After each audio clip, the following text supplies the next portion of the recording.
The Forgotten World Chapter 1. The sound of thunder roared across the sky as the small plane flew over an endless stretch of dark green jungle. Inside the cabin, 6 strangers sat silently, each lost in their own thoughts. The plane shook violently. "Is this normal?" asked Elliot, a young man with messy brown hair and glasses. His voice trembled as he looked at the pilot. The pilot, Captain Rhodes, tightened his grip on the controls. "Just a little turbulence," he replied, though his jaw was tense. Nina, a woman in her early 30s with sharp eyes and a military jacket, leaned forward. "This storm is getting worse. Are we safe?" But before Captain Rhodes could answer, the plane dropped suddenly. People screamed. Luggage fell from the compartments.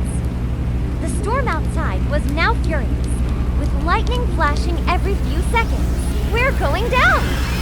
Captain Rhodes shouted. "Brace yourselves!"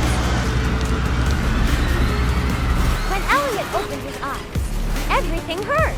The plane was broken into pieces, and smoke filled the air. Around him, he saw the others waking up.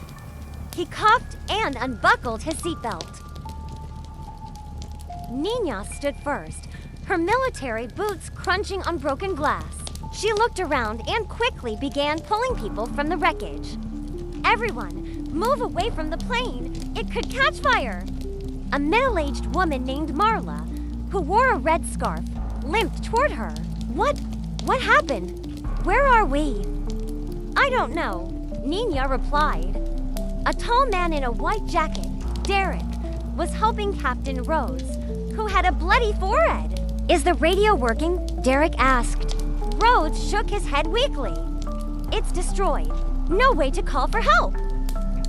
The survivors Elliot, Nina, Marla, Derek, Captain Rhodes, and a young woman named Leela stood together, staring at the dense jungle around them.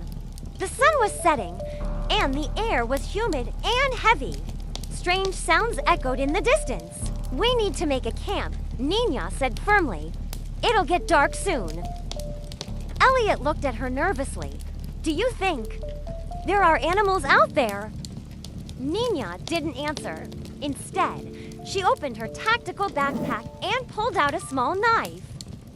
"We stick together. Everyone, gather anything useful from the plane." The group worked quickly. They found a few bottles of water, some snacks, and a first aid kit. Nina handed a flashlight to Leela, who looked pale and scared.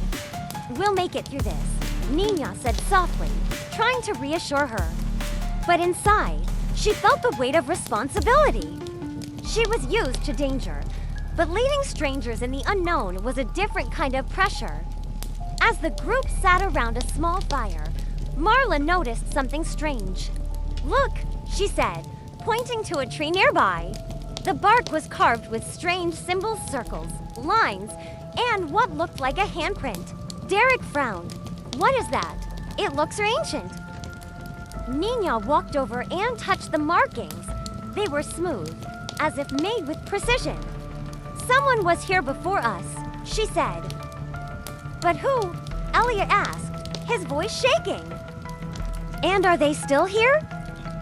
No one answered. The jungle felt colder, even with the fire burning.